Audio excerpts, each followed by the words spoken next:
Hello my friends and welcome back to another Slay the Spire 2 tier list and guide. Hope you're all doing well. Today we're going to be covering the uncommon cards for the Silent.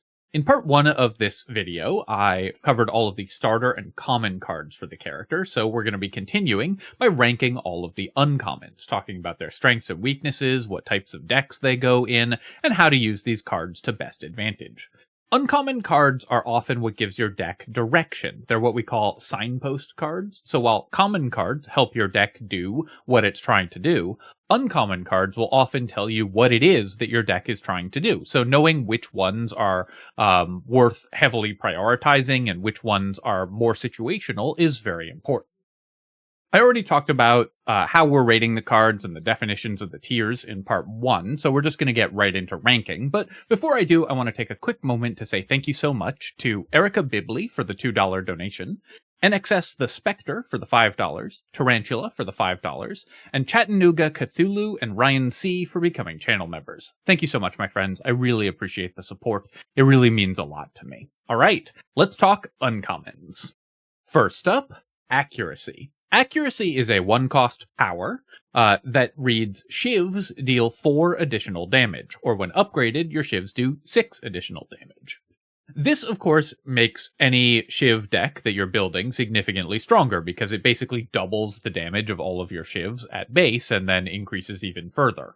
However, there's a couple problems with this card that make it a little harder to use than just put it in any deck with Shivs. It does nothing the turn that you play it, unless you have other Shivs in hand, but by itself it doesn't do anything. So it can be pretty awkward to actually get this into play, and you need to play a minimum of 3 or 4 Shivs before you get a reasonable amount of damage for the energy that you spent on Accuracy. So let's say you play Accuracy and then play Blade Dance, you've done pretty well because you've just spent 2 energy for 24 damage. But if you play Accuracy and then play Cloak and Dagger, you've done pretty badly because you spent the 1 energy for Accuracy on just 4 extra damage, which you could have just played a Strike for 6 damage. So a lot of the time especially in early game encounters where Shivs are the like marginal damage from increasing the damage per Shiv is a little more relevant. Accuracy is going to be hard to get a decent amount of damage per energy from because it just requires a lot of combo pieces to make it work. Now, once you're in a Shiv deck and have a lot of Shiv generation, then Accuracy can be pretty powerful. But even then, a lot of the time, I think that you will prefer to just cast more Shivs or find ways to increase your strength or draw more cards rather than play a power like this. It's just too low impact in a lot of the situations in which you can play it. So it's for a dedicated Shiv deck, which means it's sort of a late game card, but it's a marginal damage card, as in it just does small linear amounts of damage, which makes it kind of an early game card. So it's a card that's kind of at war with itself. I'm going to give it C tier because in a very dedicated Shiv deck, it's okay, but this is not a reason to go into a Shiv deck. It's more a support if you already are in Shivs.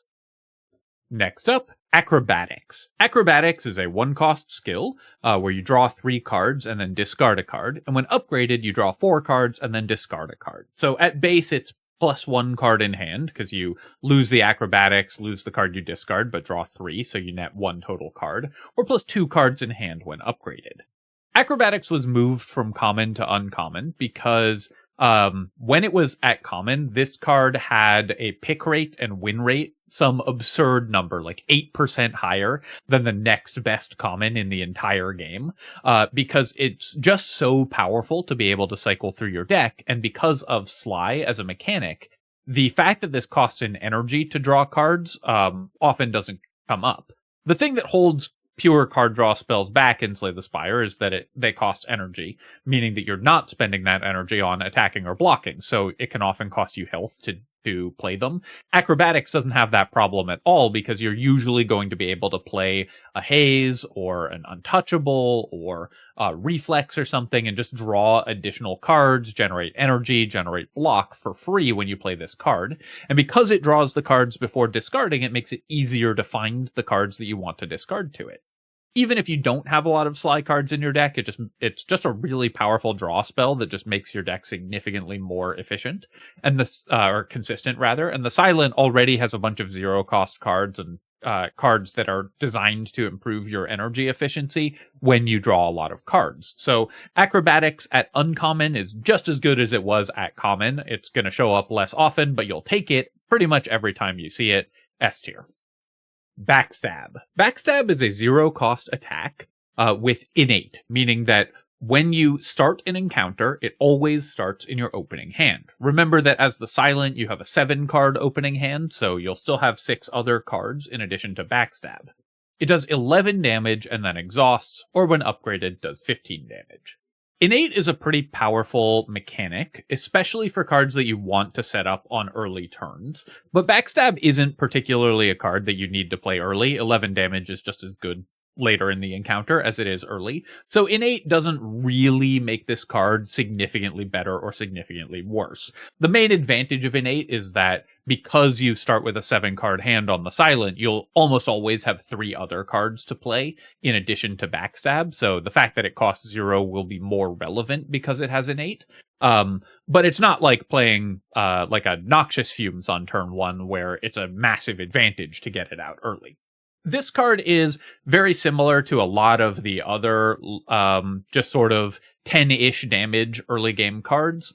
In this case, it's free but exhausts, so you give up 1 card draw in your opening hand in order to reduce one enemy's health by 11 each encounter, and that can be a totally reasonable trade-off in the early game. In the late game, that 11 damage won't matter, and so having an innate Backstab in your deck is going to be something of a downside, and it might be a card that you try to remove after you've gotten rid of all of your strikes, but most of the time this is just going to be a pretty solid Act 1 card. Just like other Act 1 damage cards like Leading Strike or Dagger Spray, it's going to go in C tier. You want one of this type of effect, but not too many. Blur. Blur is a 1-cost skill that gives you 5 block, so basically a defend, but it also gives you block is not removed at the start of your next turn. So if you overkill on block on the turn that you play Blur, you get to keep some of that block for the following turn. At base rate, this card is obviously not great. 1 cost for 5 block is just like adding an extra defend to your deck, which is pretty rough. But the fact that it gives you an advantage in a future turn is very powerful. It can let you set up block on a turn where an enemy isn't really attacking, so to allow you to absorb big attacks. It can let you gain extra value from cards like Dodge and Roll. These 2 cards go very, very well together. Importantly, if you have multiple blurs or ways to replay it, you can stack the blur effect. If you play 2 blurs in one turn, then you get 2 turns of block isn't removed. And that can let you stack up huge amounts of block such that enemies will never be able to get through your defenses and actually do damage to your character. That makes blur a pretty important part of the Silent's defensive setup. Being able to set up block for next turn, if you compare it to Dodge and Roll, if you play Dodge and Roll on a turn where the enemy isn't attacking, you get 4 block next turn. If you play Blur on a turn where the enemy isn't attacking, you just get 5 block next turn. So it's pretty powerful to set up for future large attacks. And it also can allow you to stack up a block to the point where enemies can't get through. So there's a lot of different synergies that this card has, which makes it a lot better than the pure numerical rate would seem to indicate at first. I'm going to give it A tier because it's extremely synergistic. You almost always want the first copy of Blur, and sort of Dodge and Roll, Untouchable, Blur, and Blur tend to be, alongside Footwork, which we'll get to in a bit, tend to be the main core of your defensive setup on the Silent. So you're going to want some combination of these 3 cards in most Silent decks, and Blur is an important role player in that, letting you just make sure that you survive turn after turn after turn. Bouncing Flask. Bouncing Flask is a 2-cost skill that applies 3 poison damage to a random enemy 3 times. So if there is only 1 enemy in the encounter, it's 2 costs for 9 poison. If there are 3 enemies in the encounter, it might hit one of them with 9 poison, it might hit all 3 of them with 3 poison, might do 6 and 3, and so on. In encounters with multiple enemies, this is pretty bad because little bits of poison damage tend to just go away, but lots of poison to the same enemy is pretty powerful. So Bouncing Flask ends up being pretty strong in elite fights.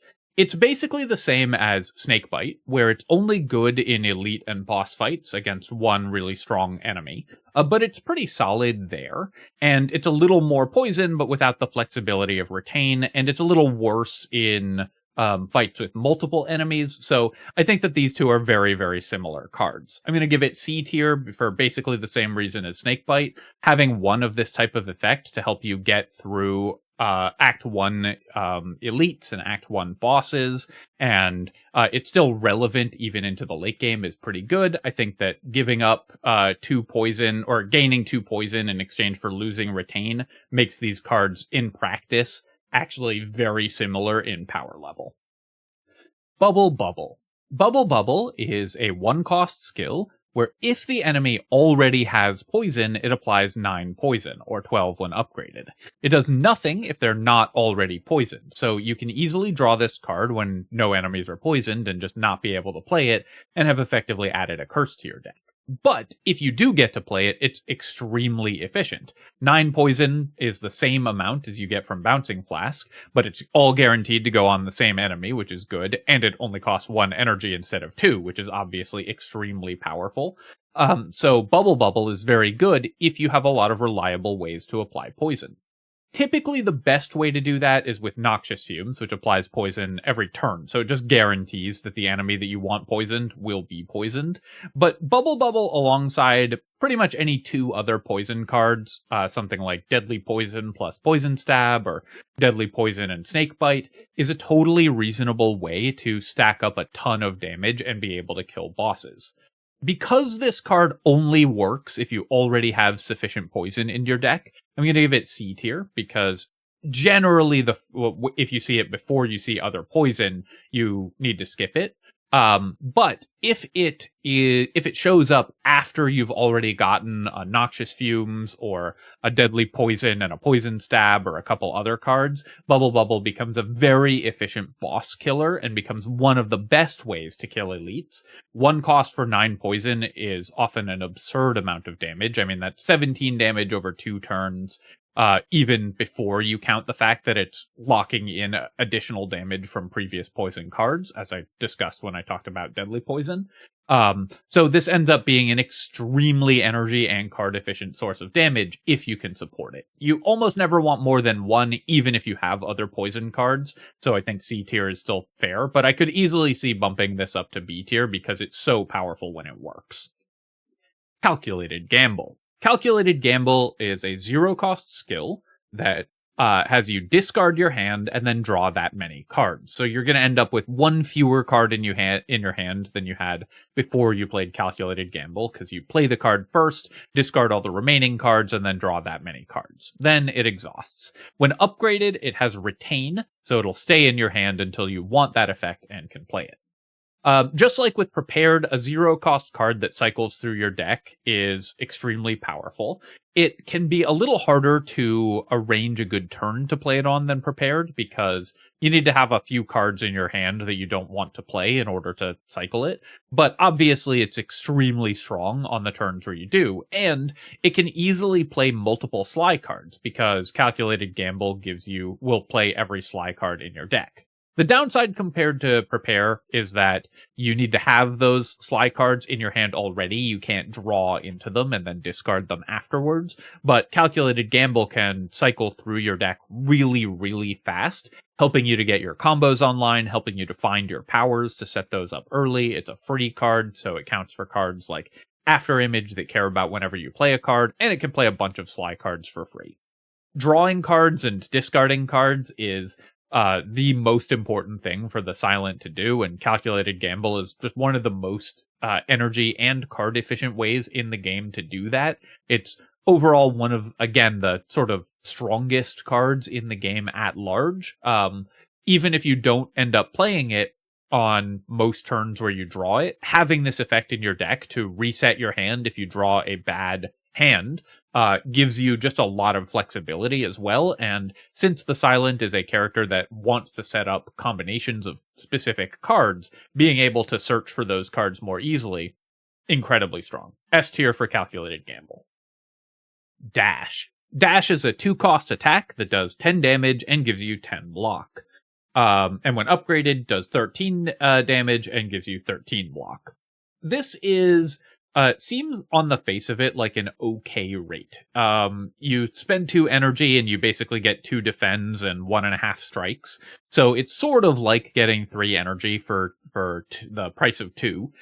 However, because it forces you to spend both of that energy at once, there's a very good chance that you will either have to not get enough block and end up taking damage, or not do enough damage and end up not killing something. Because it doesn't really do enough of either of these things on its own to make it worth playing for just half the card. So it's only good on turns where you need both damage and block. And on turns where you need block, you probably are going to want more block than this.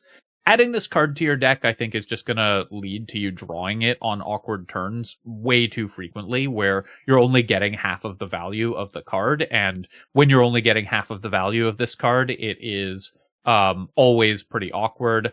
A 10 damage card for 2 energy is really bad, both from an energy efficiency perspective and from a card density perspective. And so although it is 20 total stats for just 2 energy, which might make it look okay on the face of it, in practice I've found this card very, very hard to actually get good value out of, and I'm going to give it D tier. Escape Plan. Well, this is one of my favorite cards in the game. Escape Plan is a 0-cost skill with draw 1 card, and if you draw a skill, gain 3 block. If you upgrade it, then you get 5 block if you draw a skill. Escape Plan is just pure upside. In a very few encounters which punish you for playing additional cards, it can have some downside, but most of the time this is just going to be completely free to add to your deck, because if you draw it, you just draw whatever card would have been drawn instead of it if it wasn't in your deck whenever you play Escape Plan, and sometimes it gives you 3 block. Sometimes it gives you a lot more block than that if you have extra dexterity from Anticipate or Footwork, or from Abrasive. And because the Silent will often end up with a deck that's mostly composed of skills, this will pretty reliably end up giving you extra block. Anything that's just free value, you're almost always going to be happy to add to your deck, and you'll take basically an infinite number of escape plans every time the game offers them to you. There's honestly not that much to say about this card. It's just unambiguously good with no downsides at all. So S tier for Escape Plan. Expertise. Expertise is a 1-cost skill that reads draw cards until you have 6 cards in your hand, or draw until you have 7 cards in your hand when upgraded. So the best case scenario is this is the last card in your hand and you still have a bunch of energy, and you can play Expertise and draw 6, which is pretty powerful. But a much more realistic scenario is that you're going to be you will have played like 1 card before this, and then maybe played Prepared to go down to only 3 cards in hand, and so this will end up being a 1-cost draw 3 with 1 energy left to play whatever of those 3 cards you want to play afterwards. Given that that is the scenario that's going to come up most often for Expertise, in actual practice, it's fairly hard to find a spot where this card is good. Unlike Acrobatics, it doesn't have the out of drawing into a sly card and giving you the energy that you spent on it back. And also, unlike Acrobatics or Prepared, you can't just send it as soon as you draw it, because you need to play other cards first. So there's a lot of turns where Expertise is really awkward and kind of hard to actually get going. In the best case scenarios, it's really, really strong. And there are some decks with like a lot of prepareds and calculated gambles that easily empty their hands. Or if you have a lot of extra energy from relics, then you can make use of this card. But in the early game, I'd usually avoid it because it's a card that you need specific other pieces in order to make it work. And in the late game, you're often going to avoid it because you won't have those specific other pieces. So I'm going to give it C tier because it does have some pretty powerful upside when you have the best case scenario, but that best case scenario is sufficiently rare that most of the time you won't want this card in your deck. Expose. Expose is a 0-cost skill, and 0-cost cards are, of course, always interesting because you can play them and 3 other cards. With remove all artifact and block from the enemy, apply 2 vulnerable and then exhaust, or 3 vulnerable when upgraded. Artifact is the status that enemies have that blocks an incoming status effect. And there aren't that many enemies in Slay the Spire 2 with Artifact. It's a lot less common in STS2 than it was in STS1. But when you do have an enemy with Artifact, you often do want to remove it so that you can apply Weakness, and Expose will help you do that. Now, the Silent is pretty good at removing it. You have a lot of poison effects that get rid of Artifact, but a card that just removes all of it without asking any questions can be pretty nice. This is especially good for the Knight encounter in Act 3 that starts with 3 stacks of Artifact. Getting that guy weakened and starting to stack poison on him a lot earlier can be pretty helpful. And 2 or 3 turns of vulnerability is pretty powerful for any Silent deck that actually wants to do damage.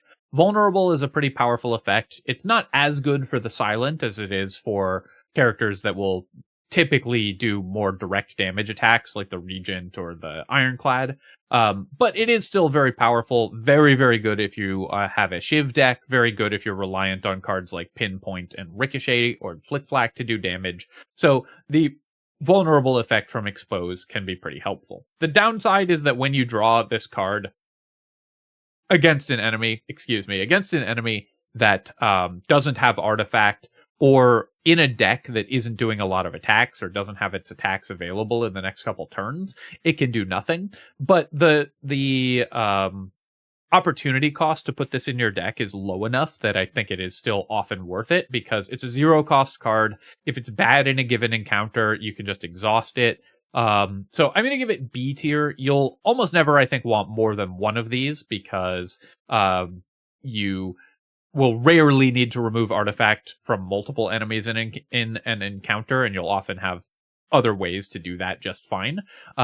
And you usually don't need more extra vulnerability, though if you're a deck that's really doing a lot of attacks, stacking multiple turns of vulnerability can be good. But Expose is a powerful card because it's a minor effect, but it costs you very little to have it in your deck, since you can remove it by exhausting it for 0 energy. Finisher. Finisher is a 1-cost attack that does 6 damage for each attack already played this turn. So if you've played, say, Strike, Finisher, then you get 1 cost for 12 damage, which can be pretty good. Most of the time, this is just going to be a Strike, because in most early game encounters, when you want this type of effect, that's just like 1 cost for a certain amount of damage, you won't be able to play more than 1 other attack. You'll have to play at least 1 defend.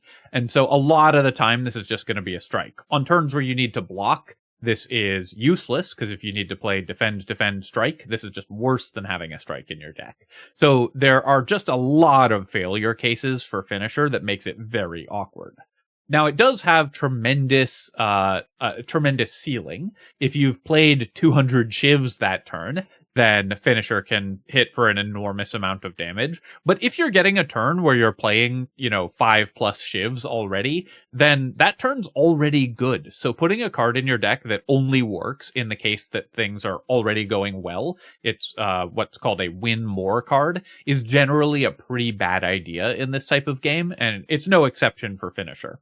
The fail case on this card is tremendously severe. It's very often just going to be a curse or an extra strike in your deck, and the upside is only good in cases where you're already winning that encounter anyways. D tier for Finisher.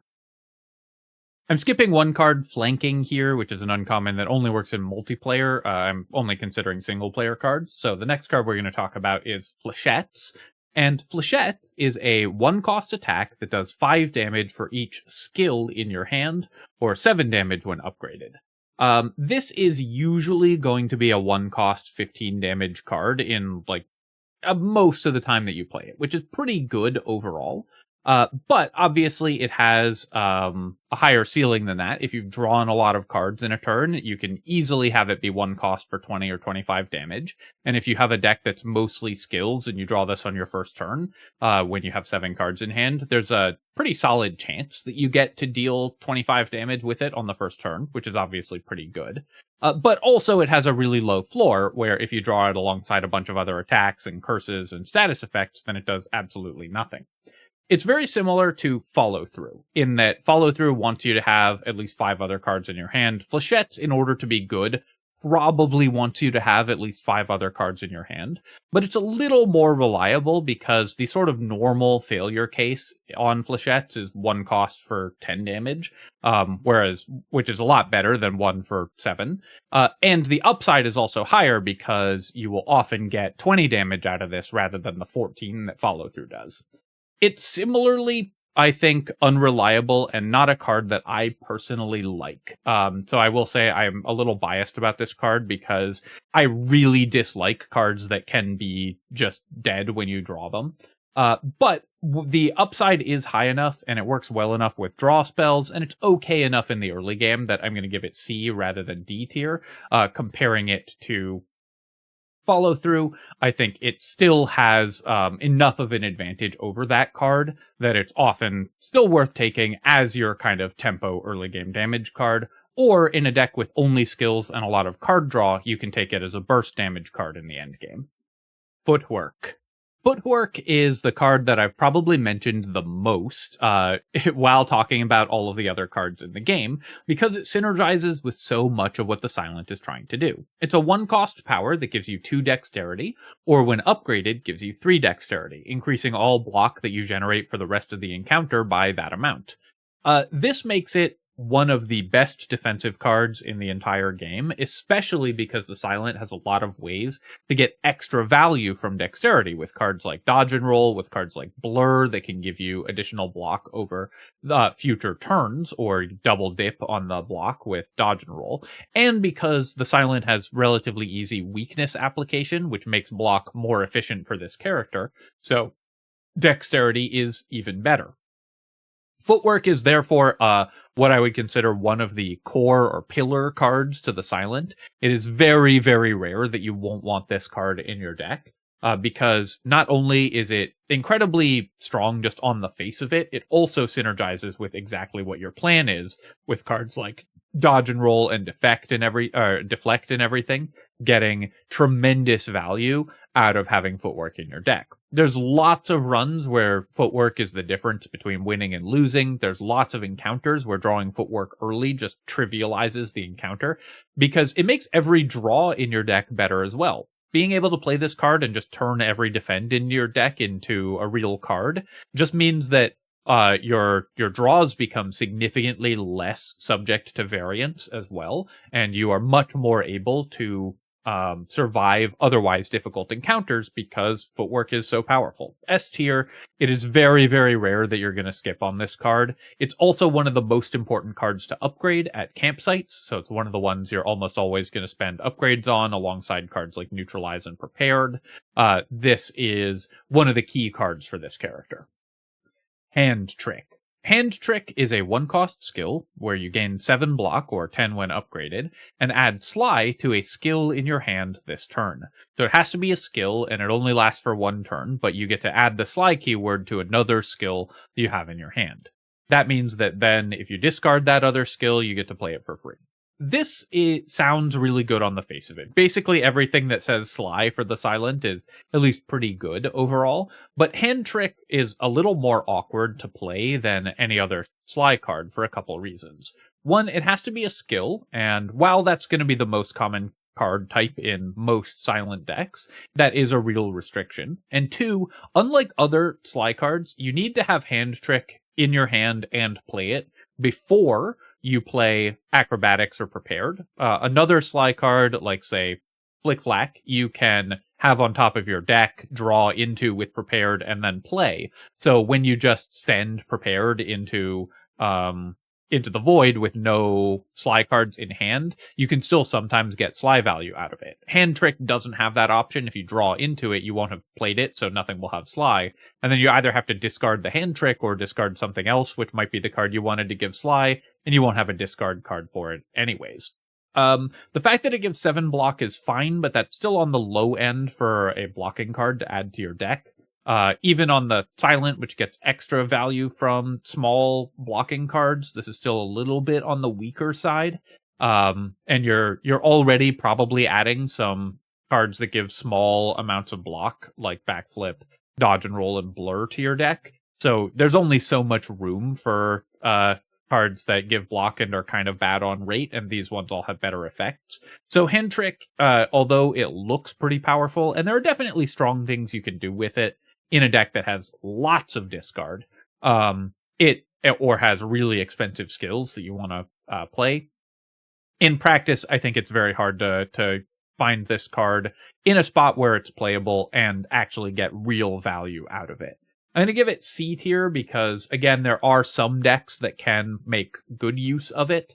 But even in like the maximum value proposition for this card is just 7 free block. Because you play this card, you put Sly on something that you could have just paid the energy for anyways. And then get to play that card for free. So you're sort of just getting the Hand Trick block for free. So even in the best case scenario, it's still only okay. But it is okay in some scenarios. Haze. Haze is a 3-cost skill with Sly, so played for free when you discard, that applies 4 poison to all enemies or 6 poison to all enemies when upgraded. 4 poison to all enemies is not bad. It works very well with other cards that apply poison in order to get extra value. And because you can play it for free, you're often going to get to tack this on a turn where you're playing Acrobatics or a turn where you're playing Prepared and just get extra tons of extra damage value without too much expenditure. The problem with Haze is that it costs 3, so if you draw it when you don't have a Sly outlet, it's really bad, because it's almost always just a dead card in those cases. But the upside is so powerful that I think this card is still very much worth adding to your deck. And 3 cost for 4 poison to everything is still fine in some scenarios. There are some fights where, like, it's 4 enemies and they don't attack on the first turn. Let's say you're playing against the Frog Parasite and all the Wrigglers pop out and they're stunned. It might be that just spending 3 energy on Haze to poison all of them for 4 is still fine in those scenarios, though obviously you much prefer to draft this when you have good Sly outlets like Prepared and Acrobatics in the deck. The fact that you start with Survivor makes this a lot more playable as well, so you always have at least one way to discard it. And then it gives Haze A tier because it's a very powerful effect. AoE damage is pretty important, and it's a better way to do AoE damage than Flick Flack by far. So although it's a little less reliable, it stacks really well with other poison cards. It's a little more powerful than the other AoE damage Sly card, and that's an effect that you really want. And so you're usually going to be pretty happy to put the first one of these in your deck. This is another card that's also pretty upgrade hungry, which is a downside. You do really want to upgrade it. It's not embarrassing to play or to discard when it's not upgraded, but it's a lot better upgraded because then it's 11 damage over 2 turns to all of the enemies on the field. So you'll usually take the first one. You probably don't want more than one of these unless you have a lot of card cycling. Hidden Daggers. Hidden Daggers is a 0-cost skill with discard 2 cards, add 2 shivs to your hand. Or when upgraded, it adds 2 shiv pluses to your hand, which are 0 cost for 6 damage instead of 4 for the basic shivs. So at base, this is a 0 cost 8 damage card, or when upgraded, a 0 cost 12 damage card. Now, 0 cost 8 damage is a lot less embarrassing than something like Slice, which is 0 cost for 6, because 8 damage is enough that it will actually meaningfully speed up your kills on enemies in the early game. And as with most other cards that have discard on them, discarding a card is actually a big advantage in this game. You can, again, discard status effects to get them out of your hand and not take damage from burn, or of course you can use it to play Sly cards. So, and there's very rarely a turn where it's a downside, because if you have a bunch of cards that you don't want to play in your hand, or rather, if you have a bunch of other cards you want to play in your hand, then you just play Hidden Daggers last and don't discard anything. The only turn where it is a real downside is when you have Ascender's Bane or other ethereal curses or statuses in hand, like Dazes, because then you might end up discarding them instead of letting them etherealize. But even then, that only matters if you redraw your deck again afterwards and draw that card again. So a lot of the times, discarding is just a pure advantage to have on a card. 0 cost for 2 shivs is the type of shiv card that you want, because you want to generate a lot of shivs when you're trying to do shiv stuff. And you want to do it for very cheap so that you can still play blocking cards, still play powers and stuff like that. So this is another, similar to Blade Dance, one of the good ways to generate shivs and have it be pretty powerful. I'm going to give it B tier because it's still a fairly small effect, so you don't want to fill your deck with too many of this type of card, but it's quite good when you get to discard a Sly card with it, or if you're already doing a lot of Shiv stuff, and even at base, 0 cost for 8 damage is fine as a tempo Act 1 card. Infinite Blades. Infinite Blades is a 1-cost power that at the start of your turn adds a Shiv to your hand, and you can upgrade it to make it innate, so you always start with it in your opening hand. This seems like it's sort of the Shiv equivalent of Noxious Fumes, in that it gives you damage over time and helps you kill enemies in longer fights, which the Silent often wants to take long fights, stalling with weakness and block, while you deal damage with your sort of value over time cards. The challenge with Infinite Blades is that it takes a really long time to get a decent amount of value out of it. On the first turn that you play Infinite Blades, you get nothing. On the second turn, you get 1 Shiv, so you've done 4 damage for 1 energy and waited a turn for that. On the third turn, you've done 8. On the fourth turn, you've done 12. So you need to be sort of minimum 3 turns after playing Infinite Blades, or 4 turns into the encounter if you drew it turn 1, before it has what I would consider to be a decent damage to energy ratio, looking at this card just at face value. Now, obviously, there are ways to improve it. There are lots of ways to buff Shivs, most notably, of course, just any relic that gives you strength. And, of course, there are also plenty of cards that can interact with just playing extra cards in a given turn. Things like Speedster, where you just... Snake Form, where you do damage whenever you play a card. Things like Accuracy, which increase the damage of your Shiv. Things like Envenom, which would allow them to apply poison. So there's a lot of combos that you can get with Infinite Blades, but by itself, it will often be a pretty slow card that doesn't actually do that much. For that reason, I'm going to give it C tier, because it's really just quite difficult to make this card work unless you have a lot of pieces that combo with it. So even though it seems on the face of it like it should fit right into the Silent's sort of basic plan of sit behind a bunch of block and deal damage over time, it simply doesn't do enough damage over time to really help with that plan. And because you have to spend energy on it, you have to spend a card draw on it and a card slot in your deck on it, it can often cost you taking a lot of damage because you're spending a turn and drawing a card, doing something that has no immediate impact on the board. Leg Sweep. Leg Sweep is a 2-cost skill that applies 2 turns of weakness and gives you 11 block, or when upgraded, applies 3 turns of weakness and gives you 14 block. Weakness, of course, is a very powerful tool, and it stacks well with the Silent's ability to apply weakness for free with Neutralize. If you have Leg Sweep and Neutralize in your deck, you can often keep enemies weakened for the entire encounter. And because it applies weakness and gives you block in the same turn, the fact that this costs 2, which would normally make it somewhat awkward to play, mostly doesn't matter, because it will usually be enough defensive power to prevent most or all of the incoming damage from whatever enemy you play it on. You can play this in combination with a card that gives you value over time, so like a good first turn is something like Leg Sweep plus Noxious Fumes, or you can play it in combination with another defensive card. A great turn is Leg Sweep plus Blur, keeping multiple turns worth of block and multiple turns worth of weakness, all available right from playing this single card. So Leg Sweep, again, is a very powerful and very important defensive card for the Silent. I will almost always take the first one of these that I see. Any card that applies multiple turns of weakness is always going to be interesting for any character, even if it's relatively expensive. And of course, for the Silent, this is improved because this is part of your core plan, and so exactly what you want to be spending your energy and card selection on doing. Upgrading Leg Sweep is also really good. 3 turns of weakness makes this incredible and means that between having an upgraded Neutralize, which you almost always will, and an upgraded Leg Sweep, and having card draw, you'll almost always be able to keep every elite and boss weakened permanently if you have those 2 cards upgraded. So very, very powerful and very important card for the character. I'm going to give it A tier because you don't want too many of them, but you'll almost always take the first one.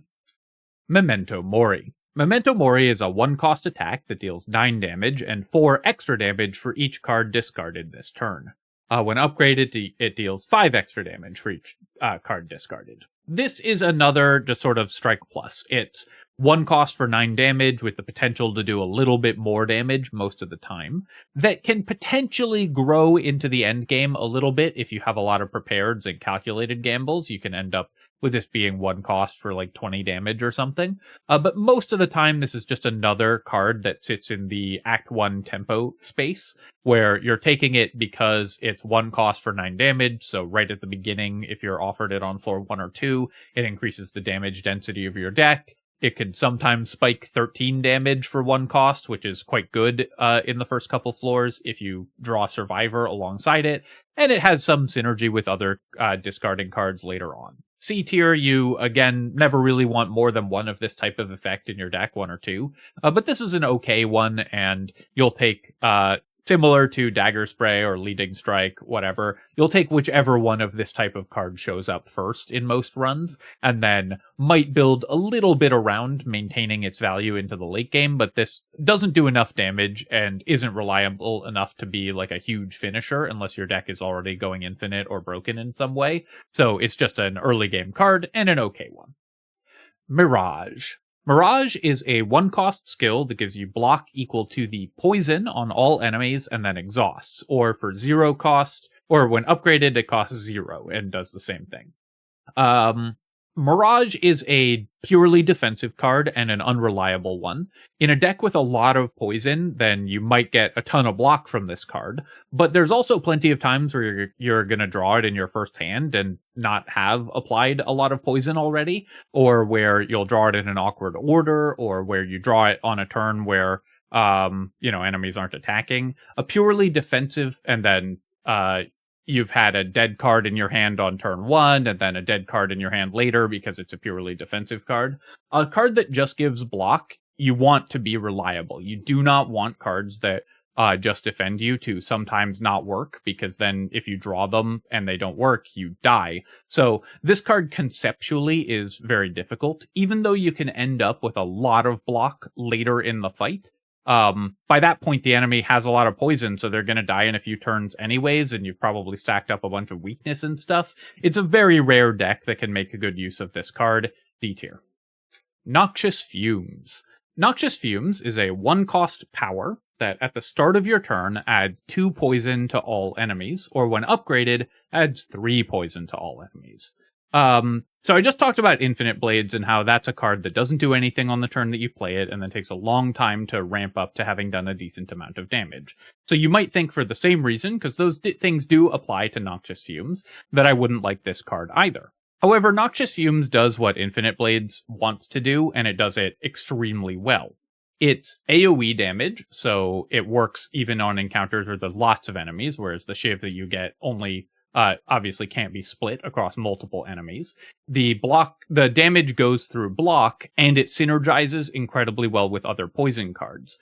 When you have Noxious Fumes in play, any other poison card that you play is going to do the maximum amount of damage every single turn for the rest of the fight. So let's say you have a Noxious Fumes in play, because you're reapplying poison every turn, your deadly poisons now just read 5 damage per turn for the rest of the fight. Your poison stabs now read 3 or 4 damage per turn for the rest of the fight, and so on. It also synergizes extremely well with cards that care about applying poison, like Outbreak, because it applies it every turn and applies it to everything.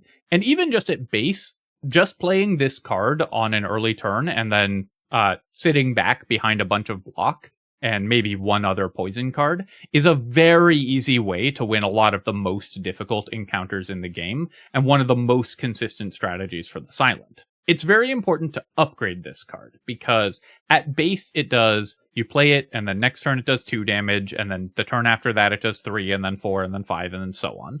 So 2 turns after you've played it, you've only done 5 damage to everything, which is not very exciting. But when you upgrade it, its damage grows by 2 every turn. So the first turn it does 3 damage, then it does 5, then it does 7, and so on. While also continuing to lock in damage from all of your other poison cards at their maximum value. So an upgraded Noxious Fumes is one of the easiest, cleanest, and most card slot and deck slot efficient ways to have a silent deck that just wins fights and can dedicate the rest of its cards to card selection in terms of drawing and block in terms of defending itself. Noxious Fumes is so powerful that it's just one of the easiest ways to get a run where you get a huge signpost and a really strong dedicated direction for your deck. Any deck with Noxious Fumes in it, you can just take every blocking card you see for the rest of the run, and you kind of win automatically because Noxious Fumes just wins the fights for you by sitting there. And it lets you spend 1 energy at some point in a given combat for all of the damage that you need in that combat, or like most of it. You'll probably spend a couple more points of energy on things like Deadly Poison or discard Haze and stuff like that. So Noxious Fumes, I think, is an extremely high priority for the silent S tier. This is the card that you want for the winning fight slowly with damage over time, because it does that job phenomenally. Outbreak. Outbreak is a 1-cost power that every 3 times you apply poison, it deals 11 damage to all enemies, or when upgraded, does 15 damage to all enemies. So this is application of poison from your character. So playing Deadly Poison on an enemy counts as 1 time applying poison. So if you just have Deadly Poison in your deck, you need to draw it 3 times in order to trigger Outbreak once. Against multiple enemies, though, cards that apply poison to everything, like Noxious Fumes and Haze, apply the Outbreak for each of those applications. So if there are 3 enemies in the encounter and you play Haze, Outbreak will trigger immediately. Noxious Fumes by itself, even against 1 enemy, will trigger it every 3 turns, and you can accelerate that by playing other poison cards. Outbreak, of course, has very strong synergy with very specific cards. Those are Noxious Fumes, Haze, because these can work to apply it either slowly over time with Noxious Fumes or in fights with lots of enemies, which is when you want AoE damage, obviously. And also at rare, Corrosive Wave, which applies poison whenever you draw a card, so it can trigger Outbreak many, many times in a single turn, and Envenom. There's a couple other cards that have some synergy with Outbreak, but those are the big cards that will make you want this in your deck, that will make you want the card in your deck. Outbreak is, therefore, mostly unplayable without those cards, and you won't usually pick it. But when you do have those cards, it's pretty good. And those are all pretty high-priority cards, with the exception of Envenom, which is still an okay card. Those are all pretty high-priority cards to have in your deck. So I think a decent percentage of the time when you see Outbreak, if you have Haze, if you have Noxious Fumes, you're going to take it. The opportunity cost for putting this in your deck is also somewhat low because it's a power, so you can always spend 1 energy to get rid of it and not have to redraw it. And because you're the silent, you can discard it and so on. So I think that Outbreak is fine. I'm going to give it C tier because it's only playable when you have 1 of 4 other specific cards in your deck, but it's quite good when you are rarely going to want more than 1 of them unless you have a lot of like Noxious Fumes and stuff. Or unless you have a Corrosive Wave, rather. Or like multiple bouncing flasks, that kind of thing. But when you can get it to work, it is worth a decent amount of damage. It's just going to be hard to get it to work in a lot of decks, and you can only take it when you already have those cards. You should never take this card and then hope to find Corrosive Wave later, because then you just have a dead card in your deck until you find the synergy cards.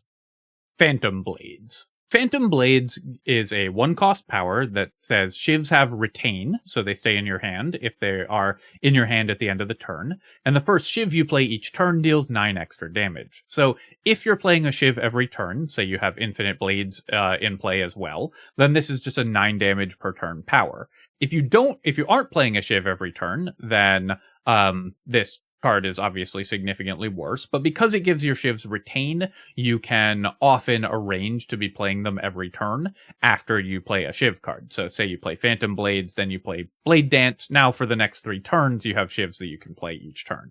This card does nothing by itself. You need, obviously, shiv generation in order to play it. So similar to accuracy, it's pretty awkward, and you need a lot of shiv generation in order to make use of it. But it's much worse than accuracy, I think, because it wants you to play shivs in the wrong way. The way that you want to play shivs is to get a whole bunch of them and use cards like accuracy, like a strength potion or something like that, or just have extra strength, get the enemy vulnerable for that turn, and then blow them up by playing a whole bunch of shivs, triggering effects like serpent form and whatever over and over again. Keeping shivs in your hand over every turn and doling them out slowly one at a time is just not how you want to play that type of card. And if you want that type of value engine, you're much better off taking a card like Deadly Poison or Noxious Fumes, which is going to work every time, instead of forcing you to build around a somewhat unreliable and strategy that's also counter to the way that strategy normally wants to be played. Phantom Blades, unfortunately, it's really cool, and I wish it was better, but I think it is, unfortunately, D tier, because even if you get maximum value out of this, maybe you've gotten 18 or 27 damage out of it for 1 energy in kind of the late game over 3 turns, and that's good, but is it worth having to distort your entire deck to make it work? No.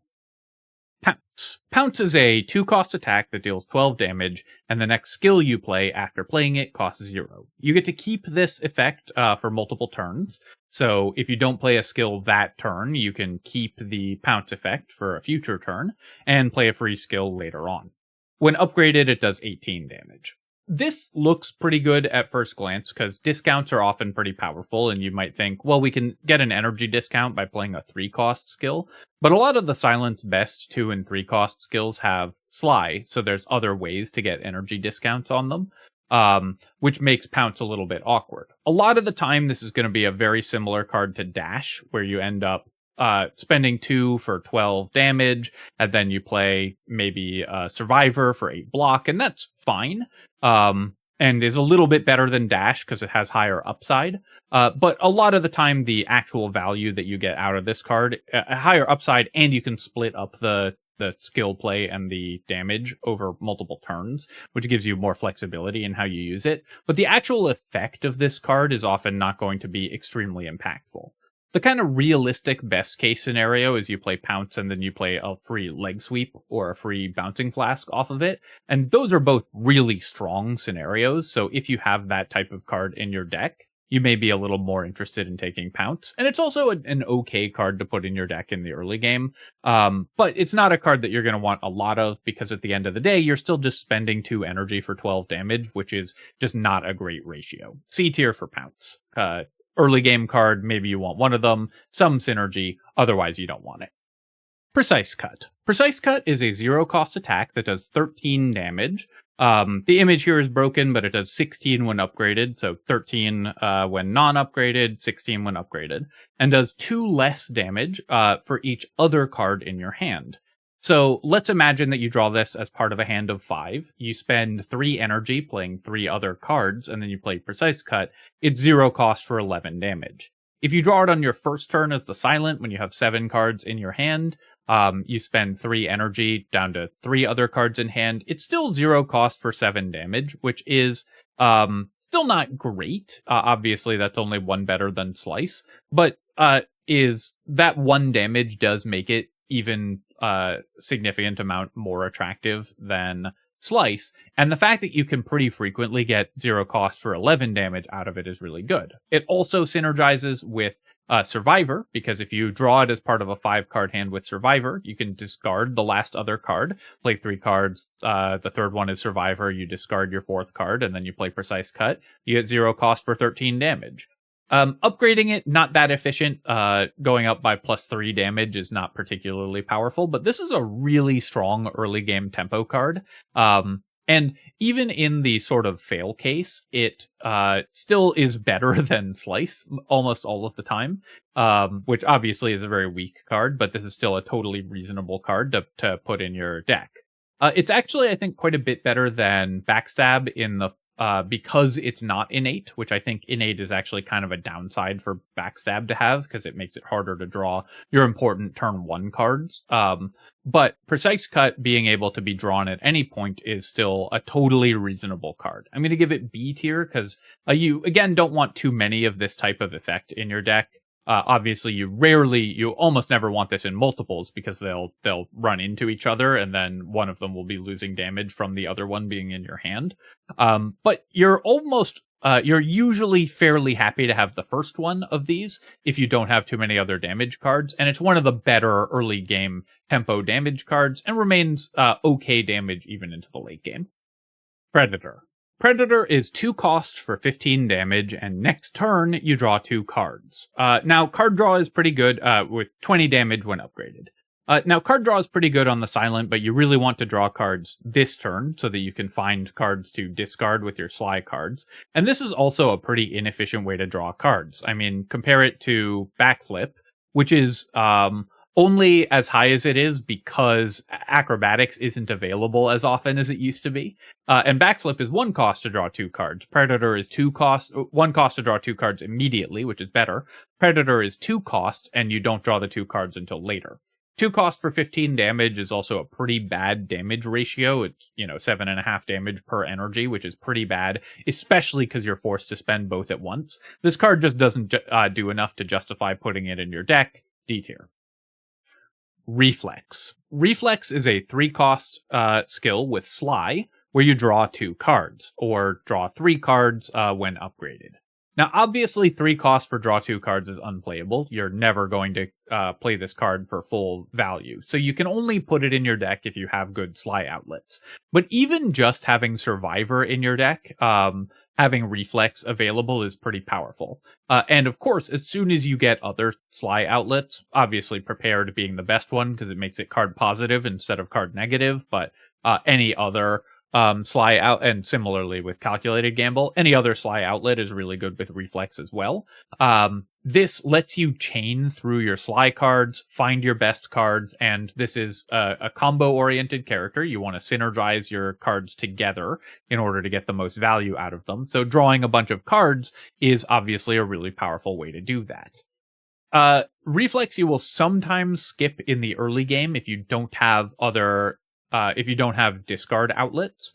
But basically by the time you've gotten a Prepared or a Calculated Gamble or an Acrobatics in your deck, this will become a pick almost every time that you see it sort of card. I'm going to give it A tier because it does require other cards in order to be pickable, or at least to be solid when you pick it, but this is a strong enough card that you can take it even before you have Sly outlets in anticipation of getting them, and it will still almost always be very powerful. And once you have the Sly outlets, this is one of the very best things to do when discarding with Sly.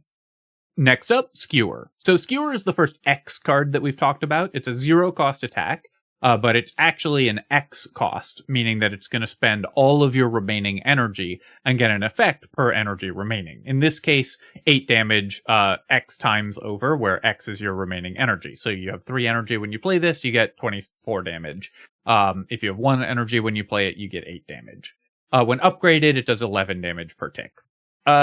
This looks like it's decent because it's flexible, because you can spend some of your energy on this and then some of your energy on block, and on a turn where enemies aren't attacking, you can just spend all of your energy on it. And so having this card be in your hand can look okay, but having this card in your deck is pretty bad because there are so many turns where you draw it where it's just a 1 cost 8 damage card, or where you just don't get to play it for any value at all, or even if you do get to play it for maximum value, 3 cost for 24 damage is just not that great a ratio. The problem is that the numbers don't add up at any point on the curve, and the flexibility doesn't make up for that. D tier. Next up, Speedster. All right, so this is a card I have to say I'm definitely biased when I'm talking about this card, because I love this card. I'm always going to try to make it work, because it's just so much fun to do these little bits of damage every time you draw a card.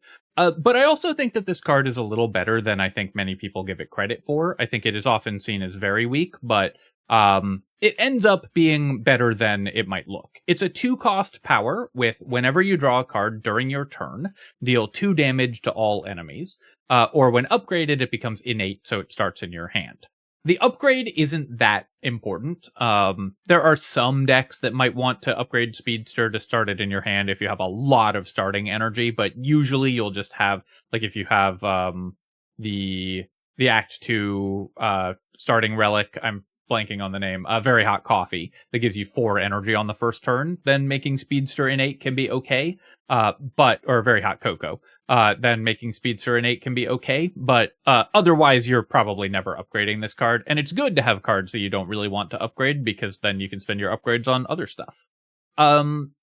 The trick with Speedster is that it's 2 damage to all enemies. So when you play it and you play something like Acrobatics, you get 6 damage to all enemies. If you're chaining through multiple Acrobatics and Prepared, you can end up with a lot of damage. It does 4 damage with Backflip.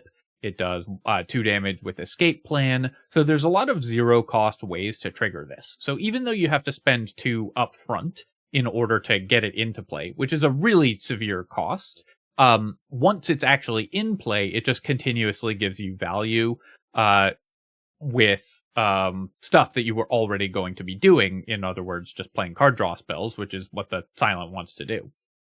Speedster, therefore, I think is slightly better than many people give it credit for. I think a lot of people have this in D tier and say it's unplayable, but I think there's actually a decent number of decks where this ends up being a pretty powerful way to deal damage. It's AoE damage, which can be pretty helpful in the late game and can make sure that you have a lot of that you clear out a lot of small enemies. It's especially good in some late game hallway fights, which are otherwise really challenging for the Silent, like the ones with summons and stuff like that. So there's a lot of good use cases for this power. That being said, it's a 2-cost damage power that takes a long time to get going. So you really do need, or it can take a long time to get going. And if you don't have card draw in your deck, then it doesn't do anything. So you really need a lot of free card draw in order to make this card playable. I'm going to give it C tier because if you have multiple prepareds, if you have multiple calculated gambles, and those are all cards you're going to be trying to have a lot of, then it's multiple reflexes, that kind of thing, then it can be pretty good. But those are already very good cards, so this ends up just being a win condition for decks that have all of the setup but need ways to actually kill enemies, which is a fine spot for a card to be in, but that's the spot that it ends up occupying. Next up, Strangle. Strangle is a 1-cost 8 damage card with whenever you play a card this turn, the enemy loses 2 health, and that's the enemy that you played Strangle on.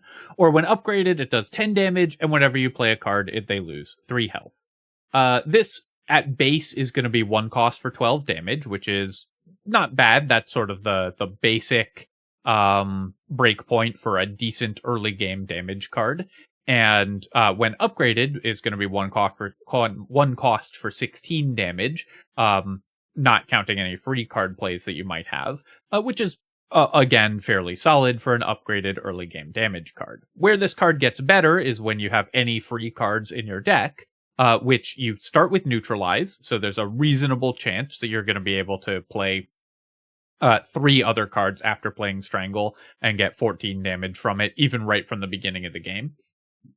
And obviously, if you're playing with Shivs, if you're playing with Anticipates, Deflects, Prepareds, Calculated Gambles, you'll notice that those cards get mentioned a lot in this tier list. Then Strangle gets a lot better. For that reason, it's another one of the early game tempo cards, just an early game damage card that will help you get through the early game, but that can also scale into the late game a little better, similar to the Sly damage cards, Dagger Throw, and Precise Cut, in that you're mostly buying it for early game damage, but it might end up being something that you're still happy to have in your deck in the late game, and that usually is going to go into B tier. Tactician. Tactician is a 3-cost skill with Sly that gives you 1 energy, or 2 energy when upgraded. Now, obviously, it costs 3 and it gives you 1 back, so almost 100% of the time. Not quite 100 because there's no certainties in Slay the Spire, but almost never you're going to play this for its full price. You'll only ever play it for Sly, because otherwise you're just spending 3 energy to get less than that back. When you do cast it for Sly, though, if you have Sly outlets to let you play it, this card is really, really strong, because the Silent, outside of this card and Relics, does not have access to energy generation, and a lot of its cards are balanced around assuming that you are only playing 3 cards that cost stuff in a given turn. When you have more energy than 3, all of the Silent's card draw and effects that are just really efficient, but are balanced around the assumption that you are giving up you're giving up a third of your turn in order to play them, just become ridiculously strong. So whenever you can trigger this card reliably, it ends up powering up your deck enormously. The downside, of course, is that when you draw it without a Sly outlet, it's completely dead, so you just have a curse in your deck. And if you draft it too early, you may just not have enough Sly outlets. So a lot of the time in Act 1, you can't afford to take this card because you just don't have enough ways to trigger it yet. So it's not a card that you're going to slam pick every single time that you see it. But when you have a deck that has sufficient card draw and Sly generation, again, prepared, acrobatics, and so on, you will be able to play way more cards in a given encounter because you have this card in your deck, because the Silent's very good at finding it, and then when you play it, you can then play additional cards. A tier for Tactician, but just like Reflex, if you have the ability to trigger these cards, they make your deck vastly stronger, and these are going to be high priorities to build around if you have them, and high priorities to pick if you have a deck that supports them, and you'll often want to construct your deck to support these cards even before you get them. Up My Sleeve. Up My Sleeve is a 2-cost skill that adds 3 shivs to your hand and then reduces its cost by 1 for the rest of the fight. So you play you play Up My Sleeve, then you redraw into it later. It costs 1, you redraw into it a third time. Now it's free and costs 0, gives you 3 shivs for free. When upgraded, it adds 4 shivs into your hand and still reduces the cost by 1 every time you play it. This is not bad because the Silent, of course, wants to cycle through its deck a lot. So it's pretty common in fights for you to cycle through your entire deck multiple times over, even in hallway fights, and you'll almost always do that in elite and boss fights. So you'll end up with a 0-cost 12 damage card relatively quickly. And of course, it has a lot of synergy with other Shiv cards. And other things that can buff shivs. This is the card that might make you want... This and Blade Dance are the cards that might make you want, for example, accuracy in your deck, because then you can get a lot of shivs fairly reliably and then end up dealing a bunch of damage with those shivs. It also is one of the cards that makes the Silent more interested in getting strength. And even in the early game, 2 costs for 12 damage is really bad in the early game, but 1 cost after you redraw it in those early game encounters is fine. So you can take this early on and then try to draw into it and try to replay it multiple times. The downside, of course, is that the first time you draw it, it's real bad. You're spending 2 energy on something that on a very weak effect. And so you really need synergy with other shivs in order to make Up My Sleeve usable. And you need to have a lot of card draw in order to make it strong, because you need to draw into it multiple times in a fight before it becomes particularly powerful. I'm going to give it C tier because if you have a lot of synergy with shivs, if you have a lot of card draw, if you have extra energy generation that can let you play it for free early, then it can be pretty strong. But the downside of drawing this card on like turn 3, when it was the bottom card of your deck, and then one of your 5 cards is a 2-cost 12 damage card, is extremely high. And so that can make this card a lot harder to play. So you really do need synergy in order to make it usable. And finally, the last of the uncommon cards, Well-Laid Plans. This is a 1-cost power with, at the end of your turn, retain up to 1 card, so keep a card that you didn't play in your hand. When upgraded, you retain up to 2 cards. Honestly, I could probably do an entire video just on this card alone. The amount of uses for this card are absurd.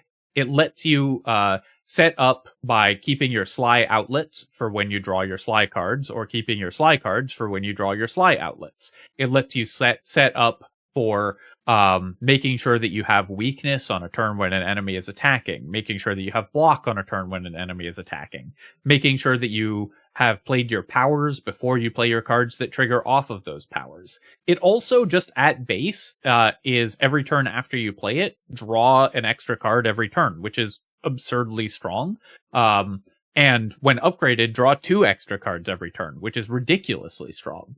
It's particularly powerful in Slay the Spire 2 because of the Queen boss. And, you know, in 2/3 of runs, you're going to face off against the Queen boss because she's one of the 3 bosses and you face 2 of them. And because she binds your cards, preventing you from playing cards that playing more than one of the first 3 cards you draw each turn, being able to retain those bound cards means that you can then play them in future turns, and so you don't lose against that boss. It has incredible synergy with basically everything that the Silent is trying to do. Chain specific cards together, try to have a lot of cards in hand so that your prepareds and everything is better. It works incredibly well against certain bosses and everything. Well-Laid Plans is a card. It also rewards good play, so the better a player you are, the better this card gets, and it's really good even when you first start playing. So it's one of those cards with an extremely high ceiling. Well-Laid Plans is one of the very best cards in the game. You know, if you use Prismatic Gem or the event that lets you pick silent cards and you get offered this card, there's no other class that would turn down Well-Laid Plans. You're always going to pick it. So this is just an incredible card. S tier. Honestly, it went into the wrong spot. There we go. S tier, not C. This is a card that is a very, very rare skip for the Silent, and one of the cards that you're going to be looking for and hoping for every single run.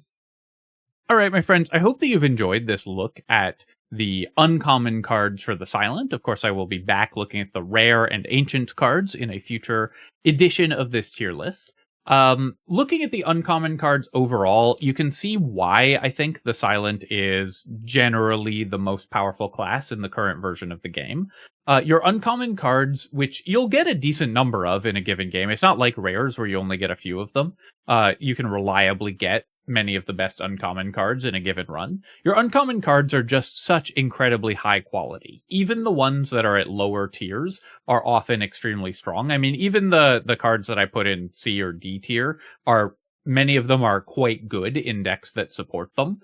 But just a little bit narrower in use. And the top end cards are so generically powerful. They're just so good in every version of every Silent deck, that just being able to find any of these cards makes a lot of your decks significantly stronger. So the uncommon cards are where the power of this class really starts to show up.